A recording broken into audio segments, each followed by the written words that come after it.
videos that will help you become a better person and live a fantastic life.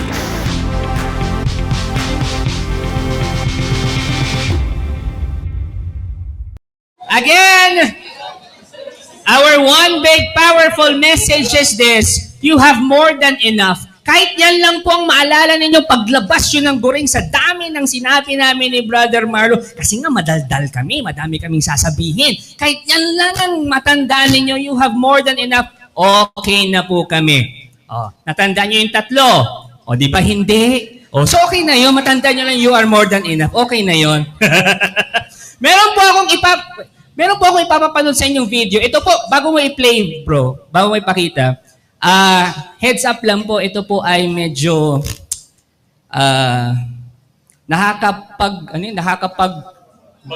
hindi yan. Magabagdamdamin. Yan. Tama ba? Sensya na, I speak English eh. Makapagdamdamin yan. Medyo emotional video siya. So, heads up lang po sa lahat. So, sana meron kayong tissue or kaya panyo. Sige bro, play mo na.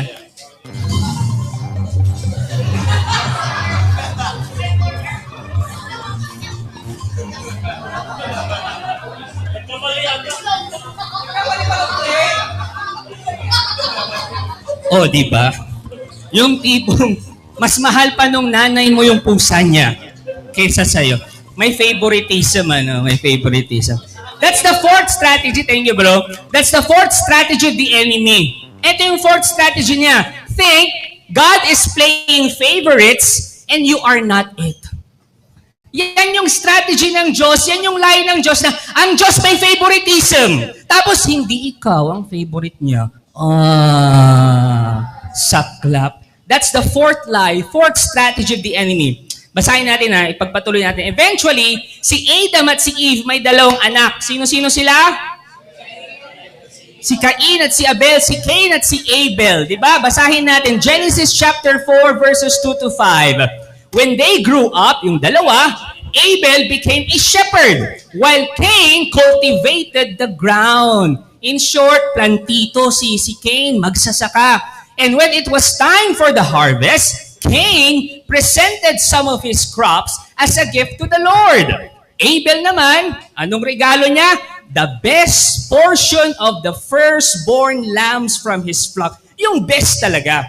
Eto matindi. I want you to focus on this next verse. The Lord accepted Abel and his gift, but he did not accept Cain and his gift. This made Cain very angry, and he looked dejected. Alam niyo yung itsura ng dejected? Ganito. Ganon ang dejected.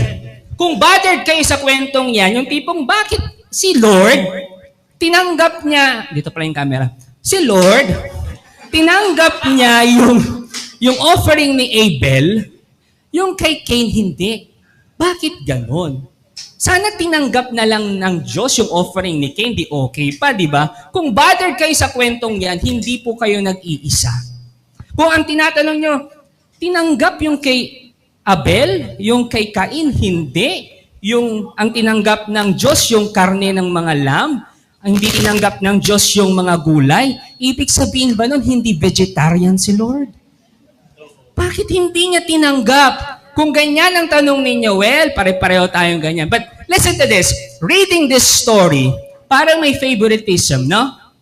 Parang ang unang-unang, nababasa ko kasi yung mga nasa isip ninyo eh. Ang nasa isip ninyo may favoritism eh. Nakaka-relate kayo? Yes, talaga. Reading this story, may favoritism. My dear brothers and sisters, listen to this. Many times, biblical authors intentionally put ambiguous gaps in the story to mirror our human experiences. Ibig sabihin, habang sinishare namin to, I want you to relate yourself. Tingnan niyo yung sarili niyo, baka nakaka-relate kayo. Baka kayo ang kausap ng Diyos ngayong hapong ito. Diba, pansin nyo, tayo rin, nagtataka, bakit yung ibang pinagdadasal mo, sinasagot? Yung iba, hindi. Or ito, yung dasal mo, hindi sinasagot, pero yung dasal niya, na alam mong hindi rin nag-feast, sinasagot. Diba? Favoritism. Yung tipong, you've been praying, 7 years na kayong kasal, you've been praying for a baby, talagang nagnubina na kayo, sumayaw na kayo sa ubando, lahat ginawa nyo na. Lahat. Tama na, okay na. May recording pa ng video, no? Di ba na madidelete yun eh. Na-realize ko lang. Kaya hindi ko tinodo eh. Ngayon, sumayaw na kayong lahat, tapos nag-pray talaga kayo, nagnovena kayo, tapos nakita mo sa Instagram, yung friend mo, nakakakasal lang, mga 4 years pa lang kasal, ay buntis na sa pangalawa. So sabi mo, Lord, bakit ganun? Kami wala pa. Mas nauna kaming kinasal. Ito, kakakasal pa lang, 2 na agad. So mangiyak-ngiyak ka na. Or, yung tipong, pangarap mo magkaroon ng business, 3 business ka na, lahat ng yon na bankrupt. Tapos nagtataka ka na, para ba talaga ako sa business? Tapos meron kang nakita churchmate mo. Sabi niya, bro, pagdasal mo nga ako, pagdasal mo yung business namin. Ikaw naman, ay, sa wakas may kasama na rin ako, mababankrupt yung business. Malaman-laman mong hindi yun yung pinagdadasal niya. Bro, anong gusto mo ipagdasal ko sa'yo? Bro, ipagdasal mo, ang dami-dami kasi namin customers at clients. Good problem yun. O ikaw naman, di wow, sabi mo sa isip mo, di ba? Hindi po magtataka ka, Lord, 3 businesses na ako. Ito, unang-unang business niya, nag-grow. Bakit ganun, Lord? O kaya ito, you've been praying na kayo sa inyong magbabarkada, lahat sila kinasal na. Ikaw single pa rin. Lord, dasal ako ng dasal. Nakaluhod pa nga ako naglalakad papunta ng altar eh. Bakit walang ganun? Itong mga to parang 1 click lang, meron na, kasal na. Or eto, may kaibigan ka, nagka-jowa. Lord, hindi umatin ng feast. Lord, ang pangit ng ugali. Lord, pangit din ang mukha niya. Mas pogi pa nga ako. Lord, ako pogi. Nagpupunta ng feast, madasalin. Pero Lord, bakit ito nagka-jowa? Ako hindi. Relate?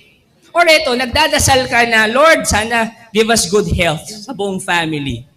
Tapos ginawa mo naman ng lahat, ng healthy living ka. Tapos natamaan ka ng sakit. Tapos yung kakilala mo, maiinom doon sa kanto, walang sakit. Hindi rin nagdadasal. Na nasusundan niyo ako? Diba? Listen to this. All of us, we all go through the Abel and the Cain story. Lahat tayo nakaka-relate doon. Cain sees God favoring his brother Abel na at iniisip niya, kailanman hindi ako magugustuhan ng Diyos. Kailanman God will never favor me. Yun yung thinking ni Cain. Kasi nga, Cain has a scarcity mindset. Ang nasa isip niya, God can only favor one person. Kapag scarcity mindset kasi, ganun ang nasa isip mo, isa lang ang i-favor ng Diyos. God can only favor one person. Parang sa kanila kay Cain. Kaya kapag may blessing, alam niya na, hindi ako i-favor ng Diyos, ibibigay niya yan kay Cain. Scarcity mindset si Cain. Nasusundan niyo ako? Diba? Tapos kapag nakuha ni Abel yung blessing, si Cain will get rid of Abel para makuha niya yung blessing. Nakaka-relate kayo? Diba minsan pag tayo may scarcity mindset, akala mo wala nang para sa'yo, sisiraan mo yung katabi mo. Tingnan mo nga yung katabi mo. O, ililibre ka niya yan mamaya. Hindi ka niya sila. Yan ang nangyayari sa negosyo. Diba? Yung tipong may scarcity mindset ka, yung blessing nasa isang tao lang, na-bless yung negosyo niya, feeling mo wala na sa'yo, sisira mo yung negosyo niya. Tama? Diba? O kaya naman meron kang sa trabaho, sa promotions. Akala mo wala nang promotion para sa'yo. Yung gusto kong promotion eh. So sisiraan mo siya para makuha mo yung promotion. Kasi feeling mo wala nang para sa'yo. Scarcity mindset. Tama? Nasusundan niyo ako? O jowa, siya yung gusto ko para sa akin, nakuha na siya ng iba. Anong gagawin mo? Sisirain mo yung relasyon. Nasusundan niyo ako? Diba? Kasi akala nila, wala nang para sa kanila. Scarcity mindset. Pag nakuha na yung blessing, feeling nila, wala na yung para sa kanila. Scarcity mindset. But my dear Face the Gupan family, listen to this. Look me in the eye. in God's storehouse, there is no shortage of blessings. Tandaan niyo yan. In God's storehouse, walang kulang? Hindi. Umaapaw nga yan eh. So, bakit ganun, Brother Bars? Yung dasal ko hindi nangyayari, hindi sinasagot. Listen to this. So, when your prayers are not answered, pero yung iba sinasagot ng Diyos, quote and quote, it cannot be because of a shortage of blessing. Hindi yung may kukulangan na sa blessing, nauubusan kaya ng blessing. Hindi ganon. Hindi ganon kung bakit yung dasal mo hindi nasasagot, yung sa kanya nasasagot. Hindi dahil may shortage of blessing. Ito po yung mga posibilidad. Now, when we don't get what we are praying for, pero yung iba nakuha nila, I suggest you ask yourself these 3 questions. Ilan ulit? Ay, naku, gusto nyo isulat nyo. Gusto nyo picturean nyo. Yung mga nasa online, kung wala kayong ballpen, i-screenshot ninyo. This can help you. This will change your life. Are you ready? Yes. Si Kuya Ming katabi mo, ready ka na ba? Ready ka na ba?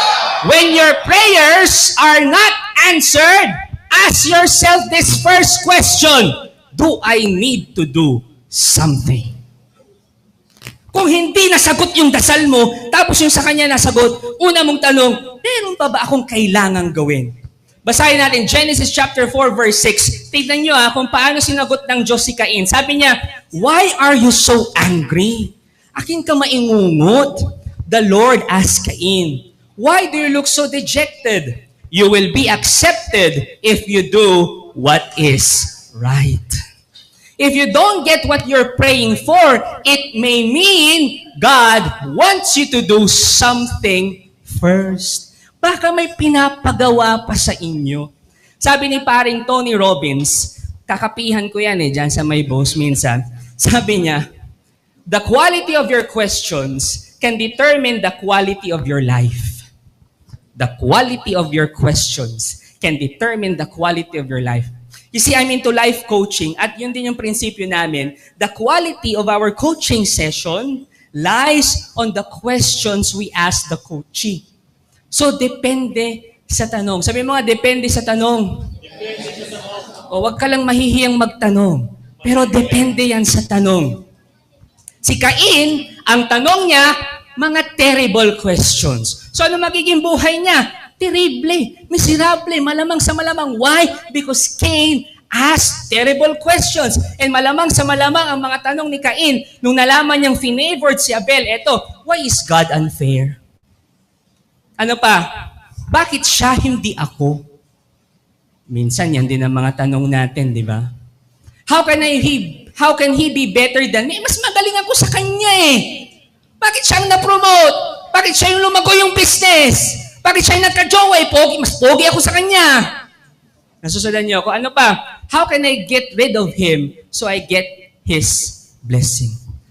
Kung ganon ang tanong mo sa buhay, ay maniwala kayo sa akin, magiging miserable ang buhay ninyo. So imagine ninyo kung ganon ang tanong nyo sa sarili ninyo, anong mangyayari sa buhay nyo? Pangit ang buhay nyo. Miserable ang buhay nyo. Pangit ang quality ng buhay nyo. Tama ba? Puro inggit. Puro selos. Yung feeling mo nawalan ka. Feeling mo naubusan ka. May hatred na. May plano ka ng hindi maganda sa kapwa mo. Di ba pag ganyan yung mga tanong mo, nasusundan nyo ako? Whereas, kung ito sana yung mga tinanong ni Cain sa sarili niya, pwedeng gumanda pa yung quality ng buhay niya. At ano yon? Ito, pwedeng ito. How can I offer a better sacrifice next time? Diba? O kaya, ano yung nagawa kong mali na nagawang tama ni Abel para yun yung gagawin ko sa susunod? Na nasusundan niyo ako? Ano pa? How can I get Abel to coach me, para turuan ako, to train me, paano mag-sacrifice ng tama? O di ba mag-iiba ang quality ng buhay niyo? Tama ba? Pag hindi ikaw ang na-promote, instead ng isipin mo ang tanong mo, bakit siya, hindi ako? Yun na lang, ano kaya yung nagawa niya na hindi ko nagawa? Sumipsip daw kaya ganun. Pero just ask those questions. Nasusundan niyo ako? At marami pang mga magandang tanong. Again, depende sa tanong. The quality of your questions can determine the quality of your life. Tanong. Anong mga questions ang tinatanong nyo sa buhay nyo ngayon? Yan ang magde-determine ng buhay mo. Kung hindi ganun kaganda ang buhay mo ngayon, baka you need to change the questions you ask yourselves. Kung hindi ganun kaganda ngayon ang buhay mo. Amen ba tayo dyan? Amen. Second is this, when your prayers are not answered, ask this question, is it the right time?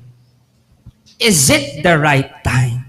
When you don't get what you're praying for, it may not yet be the right time. Alam nyo, I'm into sales also. Tapos sa area yan, nakausap ko yung mentor ko. Tapos yung mentor ko, nakapagkwentuhan kami, milyones na ang kinikita niya. So ako naman, I was happy for him. Pero hindi naman ako nainggit. Pero yung tipong nanliit ako sa sarili ko. Bakit sabi ko, ay, hindi ko kayang kitain yan. Milyones na kasi yan eh. Hindi ako nainggit, pero parang, hindi ko kaya yan. Parang, alam niyo yun, yung I feel so small. Pero I realize na, hindi dapat ganon. Dapat, I must believe that we are living in an abundant universe that is ruled by a very generous God. At ang dapat dinedeclare natin, Lord, susunod na ako. Lord, I am next. So kung ngayon, wala kang jowa, yung barkada mo may jowa, sabi mo, Lord, I am next. So ngayon, hindi ka pa na-promote, sabi mo, Lord, I am next. Yung negosyo mo, hindi pa na-prosper talaga, Lord, I am next. Wag lang yung, Lord, I will be the next. Wag na, never mind. Third is this. When your prayers are not yet answered, ask this question. Is there something better coming my way? Alam nyo, sa feast, ewan ko kung napapansin nyo, every time na yung first feast natin of the year, ang kinakanta natin, something great is going to happen to me this very day, this very year. Something great is going to happen to me. Jesus is blessing my way. Is there something greater or better coming my way? Kapag hindi pa nasasagot yung dasal ninyo. When you don't get what you're praying for, you may be praying for the wrong thing. Baka lang. Baka hindi binibigay sa'yo yan kasi you've been praying for the wrong thing. Sabi nung lalaki doon sa babaeng nililigawan niya, Hi miss, ihi ka ba? Sabi ng babae, hindi, tanga mo. Sabing gano'n. Tawa ko, hindi ba halata? Kakausapin mo ba ako pag ihi ako? Kaya walang pumapayag na magpaligaw sa'yo eh. Syunga-syunga ka. Sabi niya dun sa lalaki. Sabi ng lalaki, ganun ba? Ito na lang. Ano na lang ang sabi ng posporo sa isa pang posporo? Sabi ng babae, alam ko na yan. Sabi ng posporo sa isa pang posporo, match tayo. Sabi ng lalaki, tanga, hindi. Wala siyang sinabi, posporo nga, di ba? Kaya walang nanliligaw sa'yo, syunga-syunga ka eh. You see, baka hindi bagay sa'yo yung pinagdarasal mo. Baka hindi kayo match. Nung pinagdadasal mo. Ay, nako. Pansin ko, mga youth singles yung mga nakakaano Instead of saying, ilang minutes na lang, 1 minute, kaya ba? Instead of saying, bakit yung iba, nakukuha nila yung mga magagandang bagay? Bakit sila nangyayari yung dasal nila? Say this in faith, something better is coming my way. Declare that, 1, 2, 3, go. Sabay-sabay.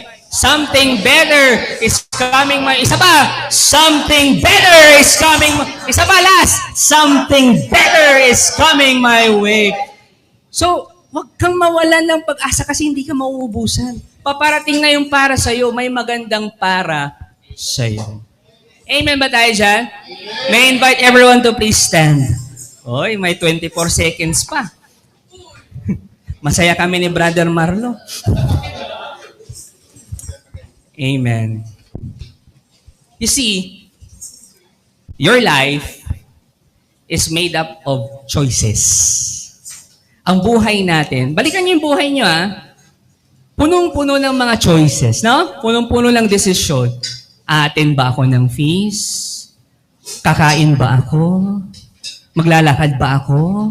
Magsasakyan ba ako? Punong-puno ng choices yung buhay natin, tama? Agree? Si Adan at si Eva, tapos si Cain, may choice din sila. Pero they chose poorly. Pangit yung pinili nila. Anong ending? They suffered the bad consequences. Bakit pangit yung pinili nila? Bakit they chose poorly? Because they bought the biggest lie of the enemy. At ano yun? That God is not good and therefore, He cannot be trusted. Bakit naging pangit yung choice nila? Kasi naniwala sila doon sa kasinungalingan ng enemy. At ano yung kasinungalingan ngayon? That God is not good and He cannot be trusted. At dahil doon, mali ang naging desisyon nila. Naniwala sila sa panlilinlang ng kaaway. Naniwala sila sa panloloko ng kaaway. Naniwala sila sa kasinungalingan ng kaaway. Ang sinasabi, God is not good. Kaya wag mo siyang pagkatiwalaan.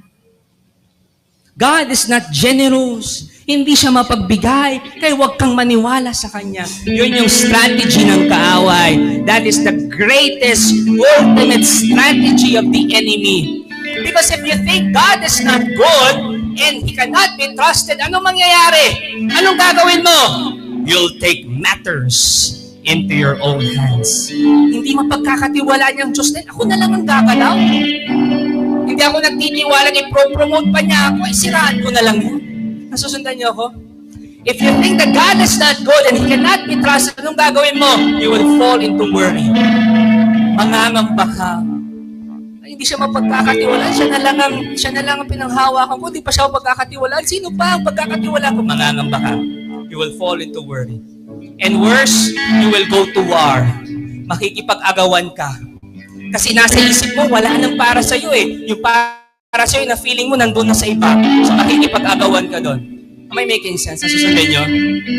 Like Adam and Eve and Cain, every day, we face a choice. My dear Feast the Gupan family, every single day, you face the tree in the middle of the garden. Yung parang sinabi ni Brother Marlo kanina, yung eksenang yon na si Adam at si Eve, merong choice doon sa tree of good and evil. Ikaw din, every day, may tree sa gitna mo, and you need to make a choice every single day. May mga choices tayong dapat natin gawin. Ang tanong, will you trust God that He is good? Will you trust that God is generous? Yung tipong nasa desisyon ka na, kailangan mong gumawa ng desisyon. Will you trust God that He is good? Will you trust God that He is generous? Will you trust that God is more than enough for your needs? Will you trust Him? Alam nyo, last night,